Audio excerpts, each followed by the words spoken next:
and I miss you when you're gone. That is what I do. Hey, hey, hey, and it's hard to carry on, but that is what I do. Hey, hey, hey. Hi everyone, I am in a weird mood. Let me just say right off the bat, I am in a weird mood. Had Tarot Jeopardy, and for the most part it went very well. Except I wasn't happy with myself when I got off because I was weird. I was weird.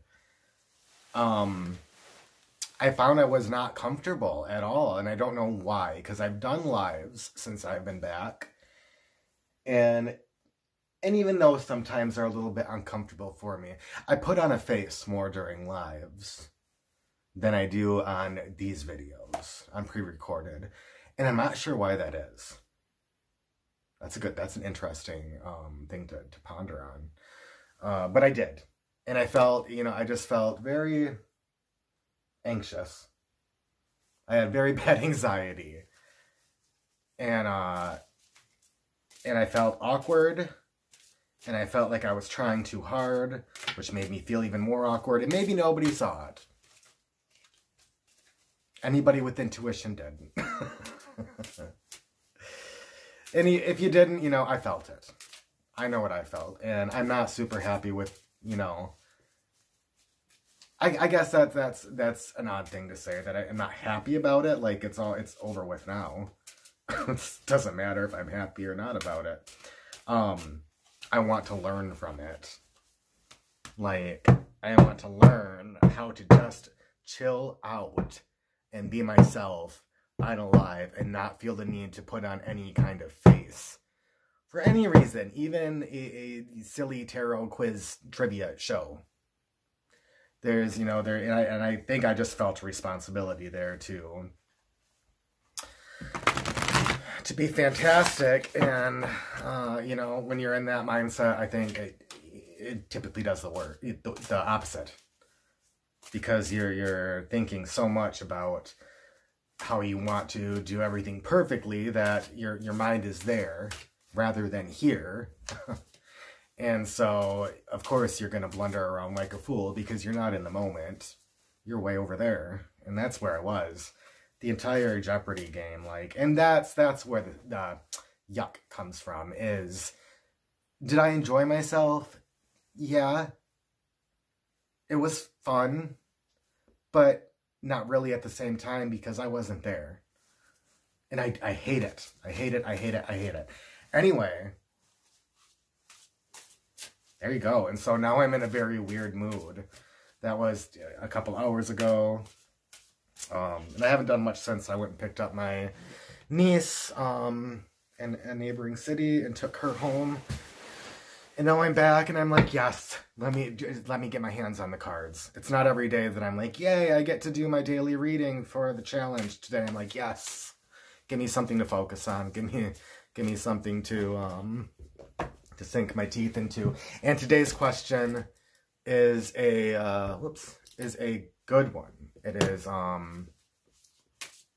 what do I need to let go of? And how?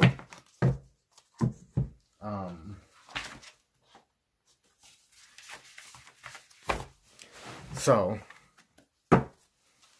there are a number of things I know I need to let go of. But you know how sometimes you hope, you know what's going on inside of you, and you know what you want the tarot to say. Because it'll give you that last bit of oomph that you need to do whatever it is you need to do. Like, I know the things that are making me mentally exhausted and frustrated and sick. I know what they are. Can I let go of them? All of them? No. That's a tall order, to just let go of everything that causes you mental discomfort.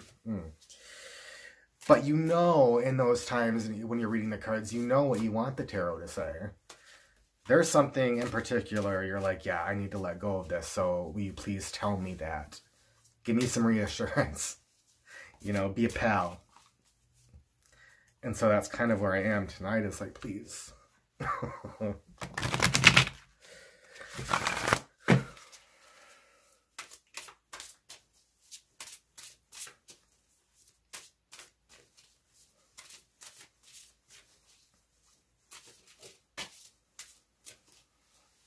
Okay. It flew right out. Flew right out. Four of Swords, which is truth in the Thoth Tarot. We're going to explore a little bit today. I feel the need to explore. So this is Jupiter in Libra. We're going to pull the bottom card for our how. Another, the Devil. Is that the first time I've gotten the Devil? I think so. But again, another major. And I think in almost every one of these readings, I've had a major arcana in at least one of the two cards. I may even draw another card today. We'll see. So, the Four of Swords as truth. What do I need to let go of? And how do I do that? I automatically feel like these were backwards. I'm sure I've had the Devil already because I can remember talking about it, you know, or maybe it, you know, I hate doing that. Like, is that what my intuition is telling me to do? Or is that just me not wanting to really dive into what it's saying? Is it me,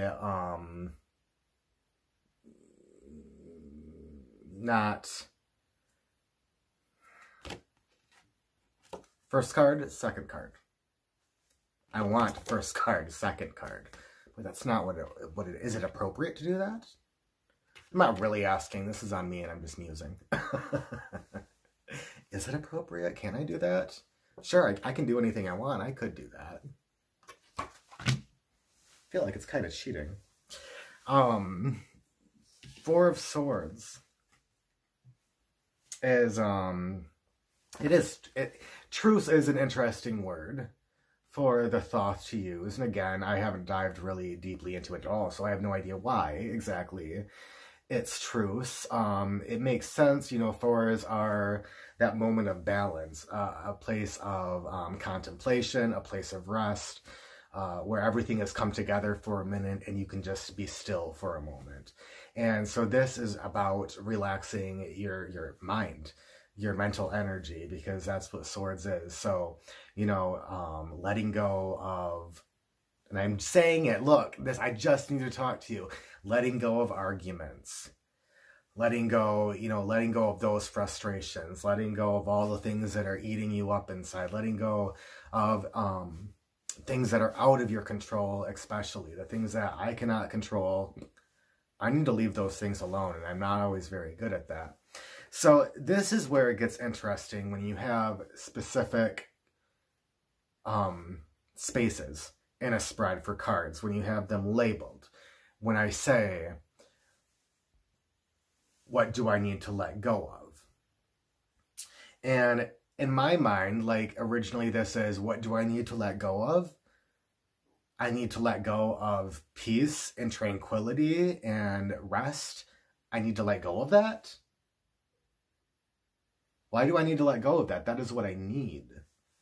And that's why I'm saying, like, I feel like those two should have been reversed. Because the Devil is about that behavior that's going to keep me feeling mentally sick. The behavior of keep going back to these situations, not even physically, but in my mind, rolling them over and over and over in my head and staying in all of that nonsense when it has nothing to do with my surroundings right now. It has nothing to do with it. And that is part of the Devil. It's staying in, you know, it's bondage. It's bondage to mental anxiety and fear.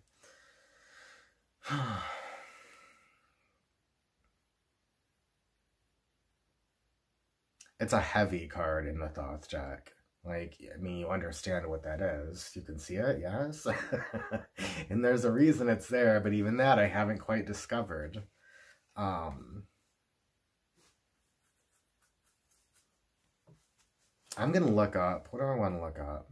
Let's just look up.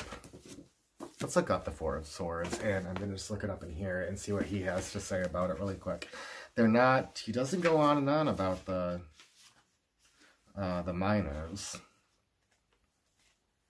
Where are you? Jupiter in Libra. Original title is Lord of Rest from Strife.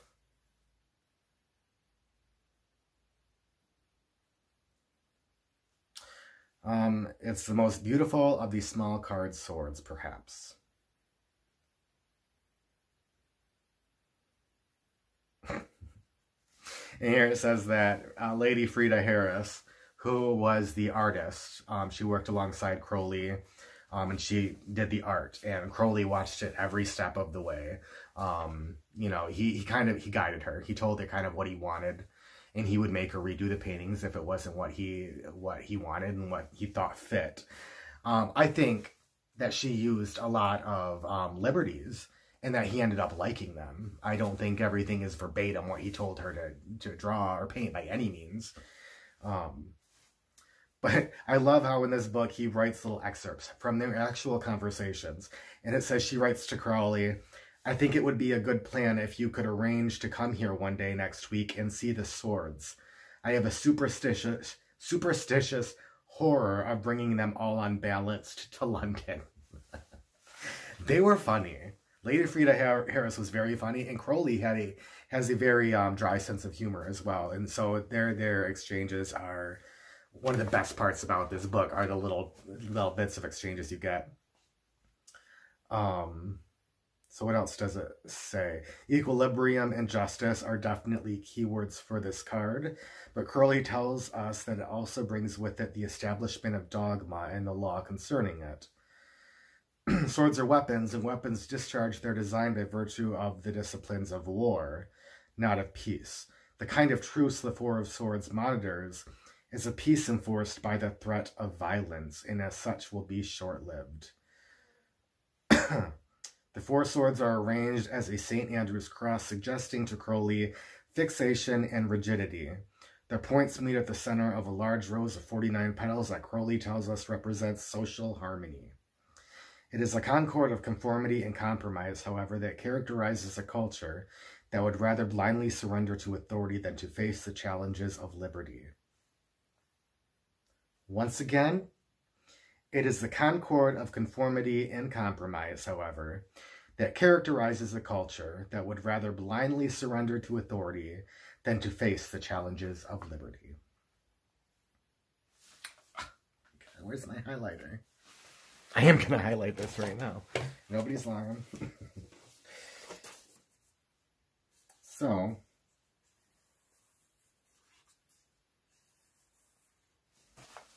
okay. So then I still have to ask, what am I letting go of here? What is this card telling me to let go of? And I think that, one, it's giving me, okay. I'm always afraid my mind's going to lose all my thoughts because I think them all at once. And then I can't get them out and then I forget them. So I think that no matter the position, right? Say you're looking at a Celtic cross spread and everything has a specific meaning, you know, in its place. No matter what that certain card, like say this was past, okay? So this is representing our past.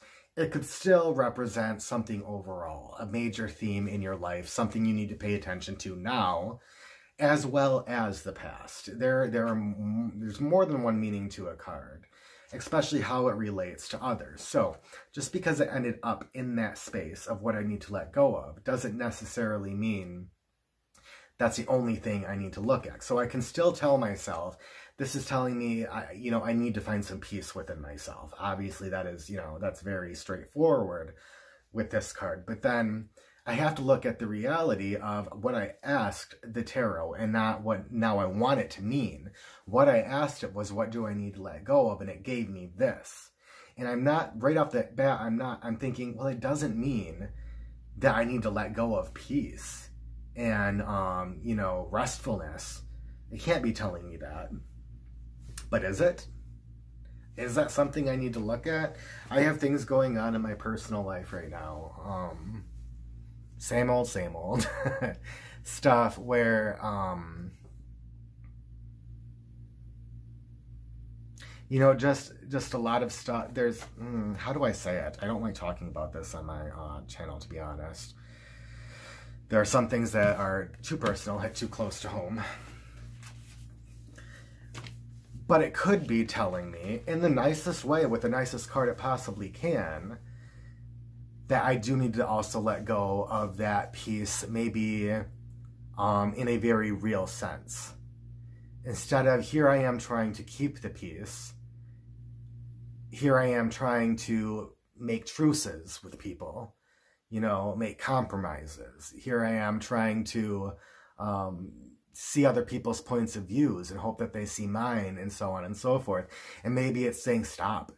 You need to let go of doing that. And that fits very well in with my whole people-pleasing card I had the other day, and how I feel the need for comradeship, you know. And this works very well with that card, so I'm going to have to go back and look at that and see what else this is saying. So I think it is telling me I need to be contemplative right now, but also I need to let go of pushing for truth everywhere. Because what Crowley suggests is that this card is about a forced truce. It's not about a truce made in peace because people necessarily want to. It's a force and an arrangement and a deal and a respite made out of necessity or out of a threat. And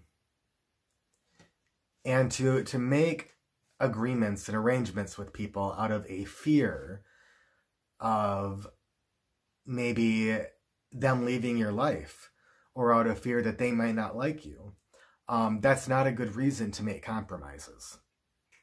Not necessarily. And I think that is what this is saying to me today. Is that I need to stop trying to find peace in all these situations, and stop trying to find ways to make things work that just aren't working for me, you know? And then how, again, a hard one to read in this position, how is the Devil. And I don't want to read the entire Devil, but I do want to just, that really helped reading through it really quick. Because I'm so new to the Thoth. He's really, the Thoth is really insightful, let me say. Okay. The Devil may not exist, but there is most definitely a Devil card in the tarot. And in my opinion, he is the most universally misunderstood character in the entire deck. So we typically look at it, I typically look at it as, you know, harmful behavior, addiction, bondage to materialistic things or relationships. Doing things that aren't good for you and not stopping, even though you know they're not good for you. Addiction again. Oh, I remember really loving this quote. Can't the fool be thought... Okay, I'm going to go back just a little bit. Bear with me, guys. Kudos if you've hung in there this far. But if the Devil is supposed to be the card that represents evil, which card should we pick to represent good? All the other trumps have the potential of representing the qualities of both good and evil. Why do we need one card just for evil? Can't the Fool be thoughtless enough? The Magus larcenous enough, the High Priestess seductive enough, the Empress wicked enough, the Emperor tyrannical enough, the Hierophant bigoted enough, the Lovers unfaithful enough, the Chariot pretentious enough, Lust lascivious, I don't know what that is, whoa, enough, the Hermit self-abusive enough, fortune ill-fated enough, adjustment unfair enough, the hangman tormented enough, death murderous enough, art chaotic enough, the tower catastrophic enough, the star despondent enough, the moon deceitful enough, the sun narcissistic enough, the aeon destructive enough, or their universe cold and cruel enough to handle all the evil in the world. It should be obvious that the devil is something other than the ultimate evil. That something other is just what his full title proclaims. He is Lord of the Gates of Matter. And then Crowley, he puts a Crowley quote in that says, "This card represents creative energy in its most material form. In the zodiac, Capricornus occupies the zenith. It is the most exalted of the signs. It is the goat leaping with lust upon the summits of earth. In this sign, Mars is exalted, showing in its best form the fiery, material energy of creation. The card represents Panganator, the all-begetter." Crowley tells us elsewhere that the Fool, the Hermit, and the Devil offer a threefold explanation of the male creative energy, but this card, meaning the Devil, especially represents the masculine energy at its most masculine. Masculine energy at its most masculine indeed. Look at the card. I don't have to draw you a picture. Lady Harris could hardly have been more explicit. The whole card is the Devil. A magnificent three-eyed Himalayan goat stands before a tree, and its two great transparent globular roots. Perhaps most interesting are the figures in the testes. So now you really can see it if you didn't for some reason see it before.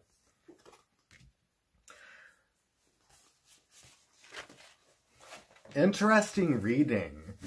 I'm so used to cards coming up that I've interpreted a million times before that fit so very well into their little slots that I'm like, breeze.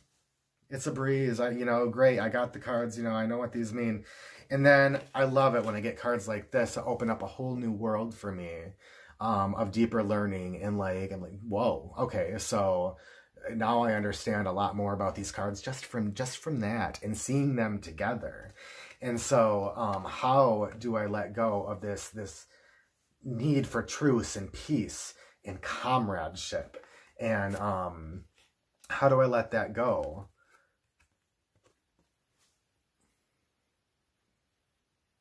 Dominant male energy, which I don't have a lot of.